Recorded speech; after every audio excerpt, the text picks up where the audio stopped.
Sources close to Charles have said he has no plans to reduce the number of working royals from the current 11, more than any of the other European monarchies. His decision is one of several which shows a desire to be much more conservative than many predicted, and also following his late mother's practice.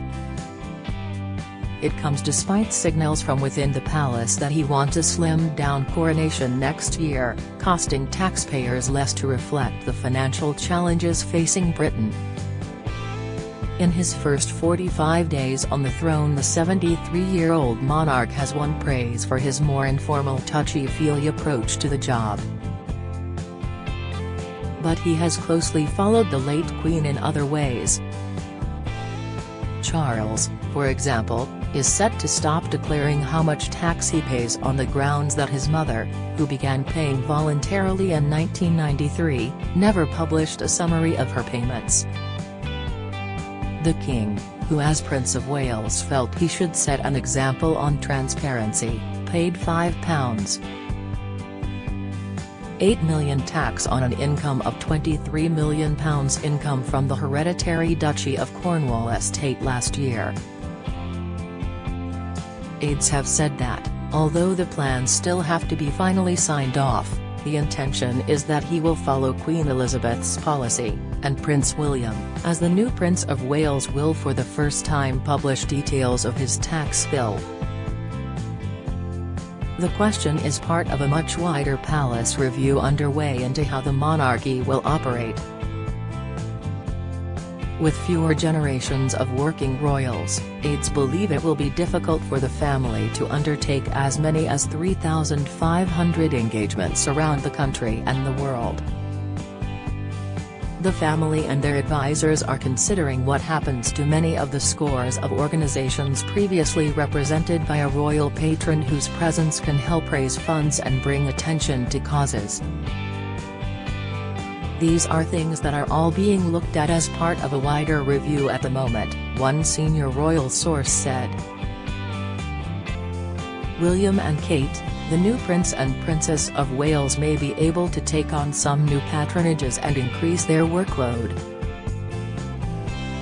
Kate, in particular, has made it clear that, while she is passionate about issues such as giving children a better start in life, looking after her own children is her primary focus. Before the Duke and Duchess of Sussex quit in March 2020, some palace officials had forecast that there would be no role for the King's siblings when the reign changed.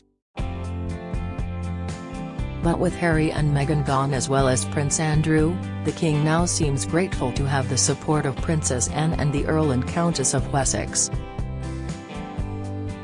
There are also the late Queen's cousins, Princess Alexandra, 85, the Duke of Kent, 87, and the Duke of Gloucester, 78, with his wife the Duchess of Gloucester, 76.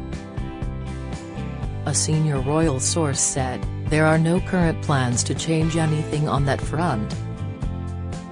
Longtime royal observer Joe Little, managing editor of Majesty magazine, suggested the late Queen's cousins would continue to spread the load a little for a while yet. "I think they are needed to just carry on what they are doing," he said.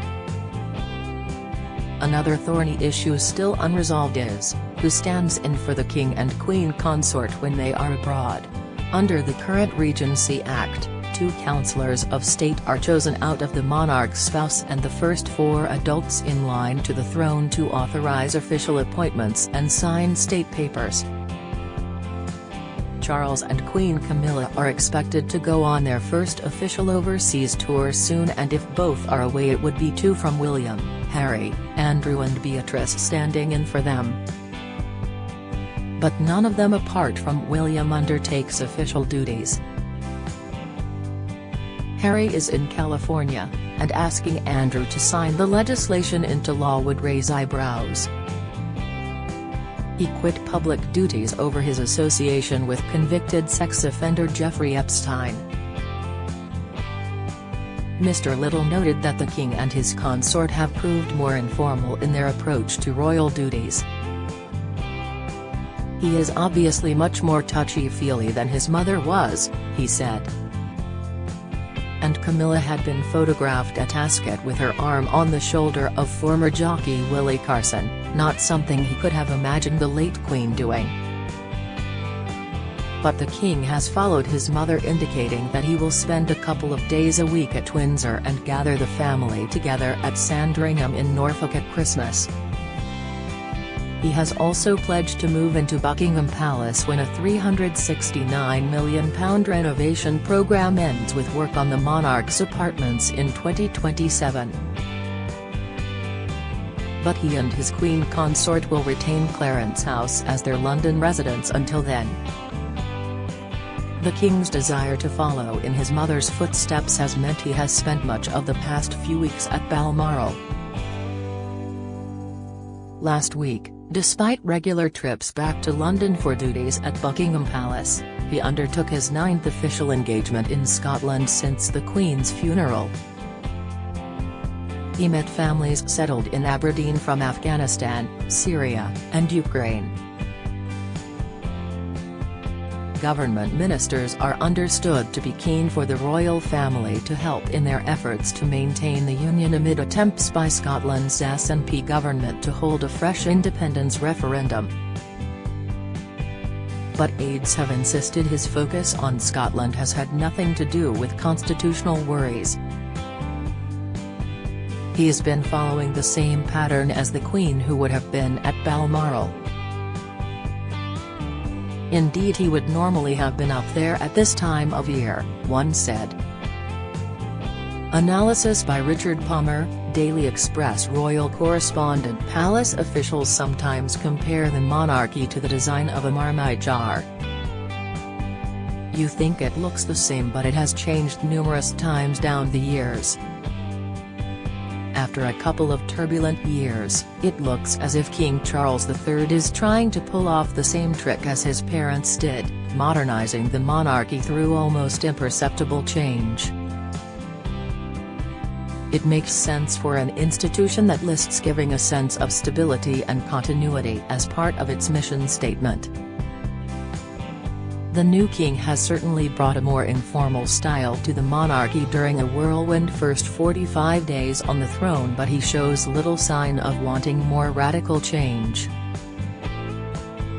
His accession proved far smoother than many had predicted, and polls suggest the British public have warmed to him and Queen consort Camilla at a time when political and economic instability is causing concern to millions.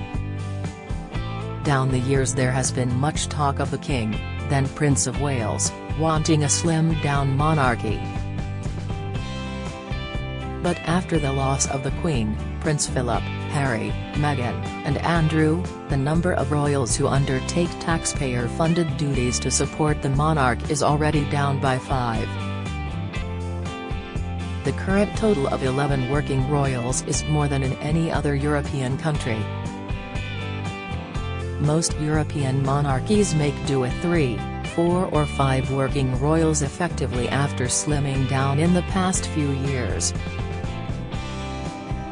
The UK has a bigger population than any of the other monarchies, so the argument runs it needs more working royals to support the country. But we should expect to see the number reduce further before Prince George, Princess Charlotte, and Prince Louis are ready to play their part. It is likely that the late Queen's cousins, all in their late 70s and 80s, will continue to reduce the number of engagements they undertake, leaving the magnificent 7 of the King, Queen consort Camilla, William, Kate, Anne, Edward, and Sophie as the core. But palace officials see little sign of them radically increasing the number of official engagements they attend each year. So it is likely that the way the royal family operates, especially with charities, will have to change.